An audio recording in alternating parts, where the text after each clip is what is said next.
আমার জীবনে একটা বড় দুর্বলতা আছে। সেটি হচ্ছে আমাদের জাতীয় কবির প্রতি আমি অনেক অনেক দুর্বল।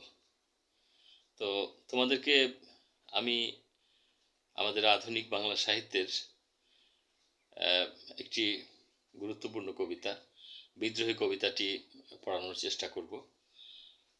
শুরুতেই আমি কবিতাটি পড়ছি এবং পর্যায়ক্রমে এক একটি ক্লাসে আমি তোমাদেরকে এই কবিতাটির বিভিন্ন অংশ, বিশেষ করে কবি পরিচিতি এবং কবিতাটির বিভিন্ন ব্যাখ্যা বিশ্লেষণ তোমাদেরকে জানানোর চেষ্টা করব। তো চলো আমরা শুরু করি। বিদ্রোহী। বল বীর, বল উন্নত মম শির, শির নেহারি আমারই নত শির ওই শিখর হেমাদ্রির। আমি চিরদুর্দম দুর্বিনীত নৃশংস, মহাপ্রলয়ের আমি নটরাজ, আমি সাইক্লোন, আমি ধ্বংস।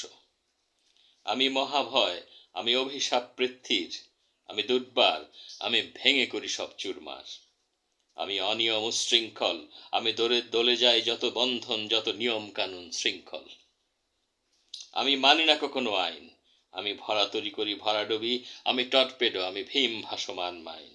আমি ধৈর্যটি, আমি এলোকেশে ঝড় আকাল বৈশাখীর, আমি বিদ্রোহী, আমি বিদ্রোহী সুত বিশ্ববিধাত্রীর। বলবীর, চির উন্নত মম শির। আমি সৃষ্টি, আমি ধ্বংস, আমি লোকালয়, আমি শ্মশান, আমি অবসান নিশাবসান। আমি ইন্দ্রাণী সুত হাতে চাঁদ, ভালে সূর্য, মম ললাটে, মম এক হাতে বাঁকা বাঁশের বাঁশরি, আর হাতে রণতুর্য। আমি বেদুইন, আমি চেঙ্গিস, আমি আপনারে ছাড়া করি না কাহারে কর্নিশ।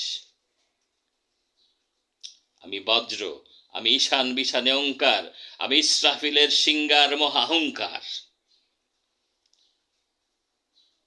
আমি পিনাক পানির ডমরু ত্রিশূল, ধর্মরাজের দণ্ড, আমি চক্র মহাশঙ্খ, আমি প্রণব নাদ প্রচণ্ড।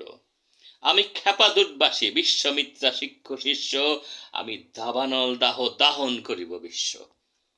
আজকে এই পর্যন্ত থাকলো। পরবর্তী ক্লাসে তোমাদেরকে আমি এই কবিতাটি বাকি অংশ শোনানোর চেষ্টা করব। আসলে এটি আবৃত্তি বললে ঠিক হবে না। আমাদের জাতীয় কবির কবিতা আবৃত্তি করা অত্যন্ত দুরূহ একটি কাজ। তবে আমাদের দেশের অনেক শ্রদ্ধেয় আবৃত্তিকাররা আবৃত্তি করেছেন আমাদের জাতীয় কবির এই কবিতা।